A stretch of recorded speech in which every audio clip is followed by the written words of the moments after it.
For this particular assignment, you're going to see a classic movie and you're going to write the script for it. So open a new tab. Ta-da-da. These are the ones you want to choose from. And so you have the end done for you. You're going to do the beginning. And then the next project, we're going to have the script, and then you're going to have to go film it. So for this one, you're only writing the script for one of these. And you're going to have to do that with a properly formatted screenplay. And this is a really good and short kind of frame of reference. Screencraft.com or .org. Particularly, I like this one. We don't really care that much about a transition, but scene heading, action, character name, parenthetical can be somewhat helpful, just in terms of if you need to say what somebody's doing as they're saying a line, so they're breathing heavily or what have you, any little notation. Dialogue, absolutely, we're going to need those things. So 1, 2, 3, 4, 5, mostly 4, but parentheticals there. Transition, it's okay, but really just care about those 4 things. And we're going to use YouMeScript in conjunction with Google Drive. I'm going to open this link in a new tab. Obviously, if you're logged into your Google Drive, if you're logged into Infinite Campus, you're most likely logged into your school Google Drive, but do make sure you're logged into your school Google Drive when doing this. And it has just an example. I'm going to delete all of this. And it's funny, one of the things that people forget, or I shouldn't say forget because you've never done this before, people don't do is the title page, which is something we do want to do. 5th period. Worst part of my day. Written by Mr. Bart. So I have the title of my script. It is a self-aware script written by me. And if you click around in YouMeScript, you'll notice some stuff that comes up and no, it's not based on, or we don't have a source of. Then down here, other miscellaneous, and that's for contact information, because if you have a script and you write a script, usually, traditionally I should say, you would be in Hollywood and you'd want to have your contact information on there, because when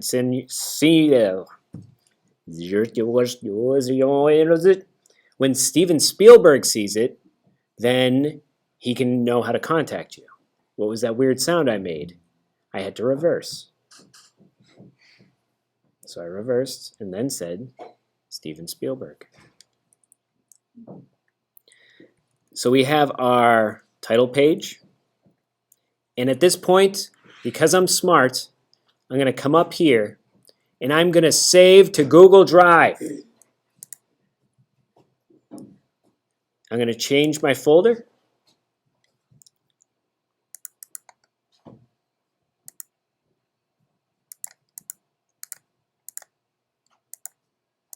I guess I'll just make it a folder.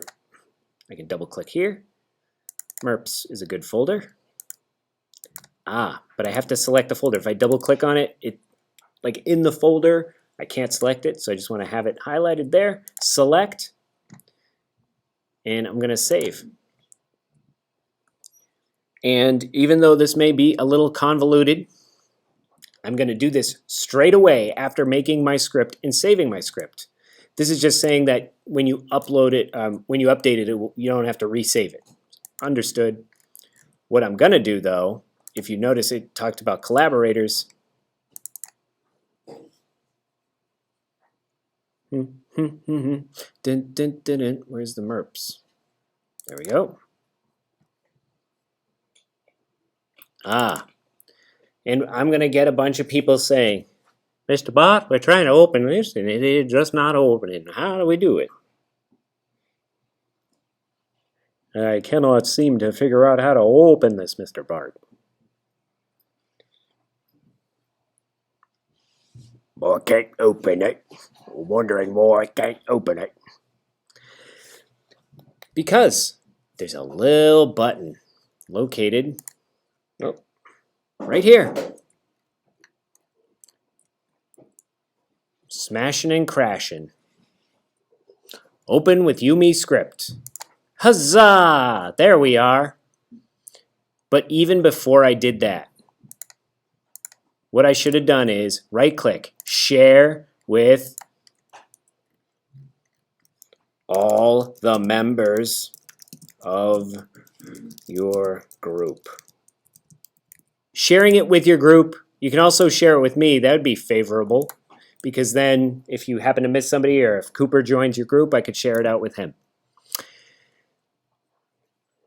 Back to the script. We have our title page. We're going to come down here. And remember, you can use that handy reference guide, scene heading. So a scene heading is, oh boy, we got some problems with the internet. Oh, probably because I have two open at once. Anyway, if I don't see scene heading right away, I just hit tab. And that doesn't work. So I come down here to where it does say scene heading, interior, classroom, day. We see two students with their backs to the front of the room as the teacher is explaining how to write a script in the correct format.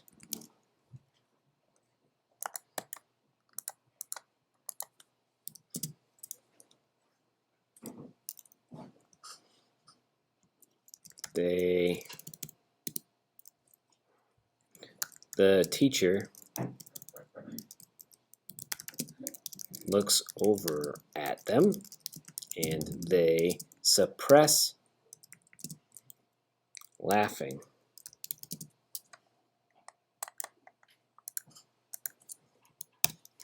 So there we have the action. I'm describing what is occurring in the script that I'm making, the fictitious script that I am making.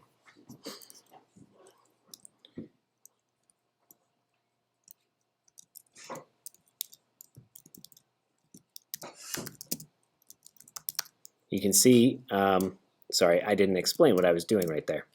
I come down here, we're on action, I hit tab, boom, character. I'm going to do other student. Dialogue. Hey, bash and crash. Why don't you listen to Mr. Bartholomew while he is speaking?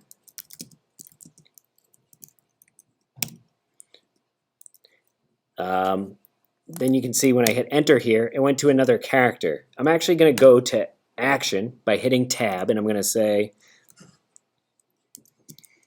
the two students, bash and crash, look over at the other student.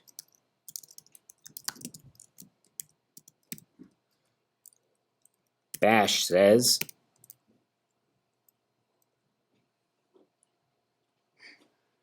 bash. I'm going to use the parenthetical here while cleaning her phone. What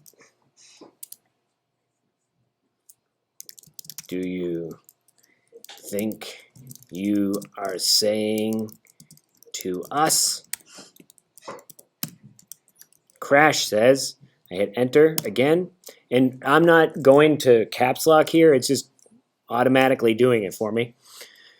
Crash is going to say, you better watch it, twerp, because we will turn you into a ravioli.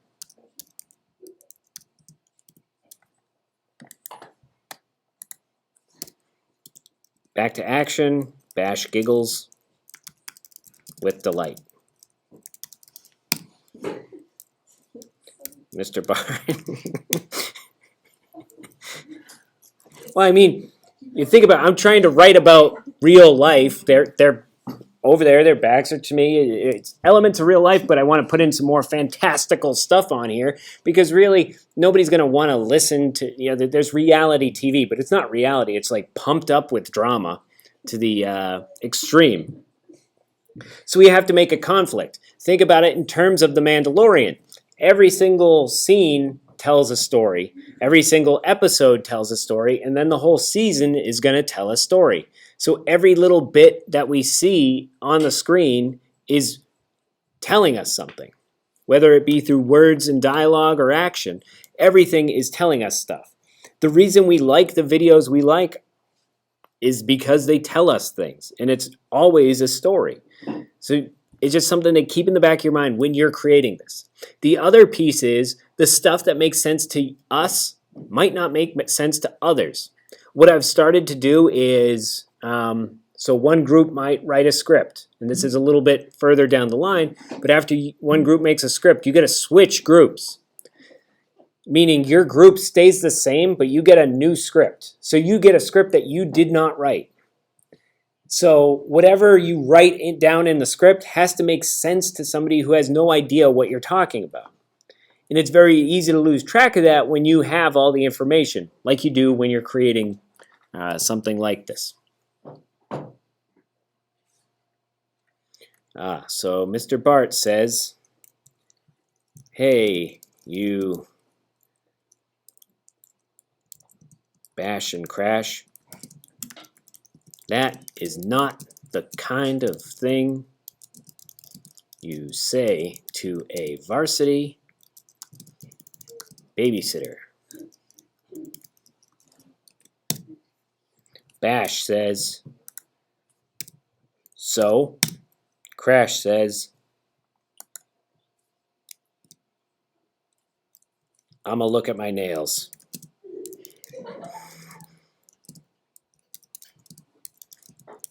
They are white.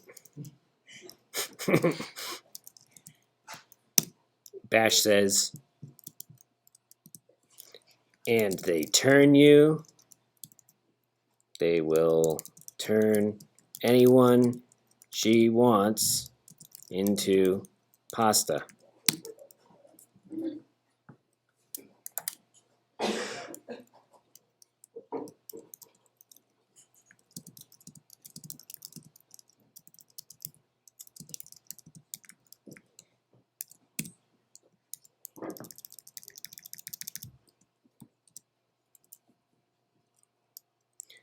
I'm going to cut to action here. We see students in a panic. Close-ups of their eyes. Scared. And as they run around the room, they all turn to pasta. Okay, so we've established a few characters and we've created a backstory. Because if you just started, say we were writing a script or we were making a movie and you just started like, oh yeah, there's the pasta person.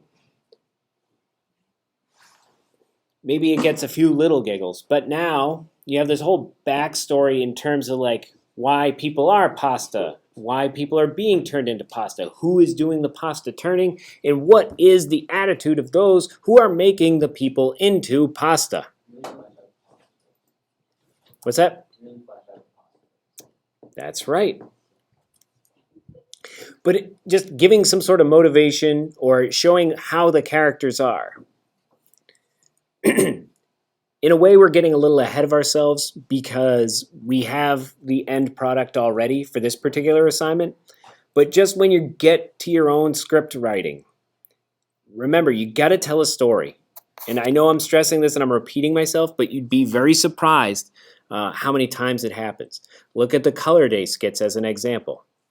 The senior one was, I feel like the senior one couldn't really decide what it wanted to be. It was like almost a trailer. It was parts of a story, but it didn't have an entire arc. It was very disjointed. Not to say that any of these are particularly not good, but just in terms of like what the story is. The junior one I hardly remember because much like the senior one, it was kind of just like jumbled in terms of what's happening. The sophomore one, you could actually see the story and it had a whole arc there. It went on for way too long, but you could see the story and it was there. So I'd say out of those three, the sophomore one just told the best story and was probably the best because it had that cohesive nature to it.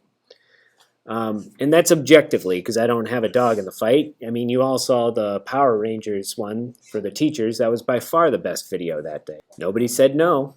All right, I stand correct. It looks like Mr. Murphy's raising his hand. I like how Jay brings like a back support to class now. Any questions about this? So what you're going to do, not there, and then obviously, like, look, I'm going to X out of this, and then I can go, say it's the next day, come back, wherever I saved it to, open with YouMeScript. Ta-da! And then anyone who has altered it, you'd be able to see all that. Where am I going here? Here we are. Say you want to recreate this. Look at the details.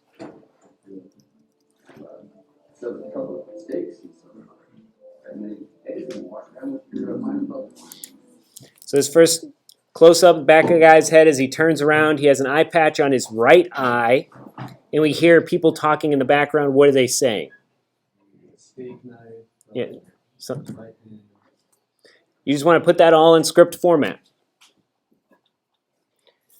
Some very smart people have gone and looked up the script, and you can, in theory, do that and paste it. But that's really not what this exercise is. The exercise for this is just getting used to writing a script. Questions, comments, concerns?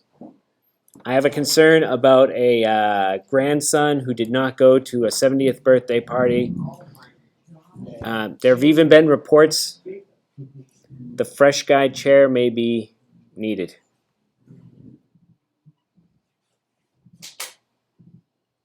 Who this mystery person is, the world may never know. Poor Grandpa Dean. Poor Grandpa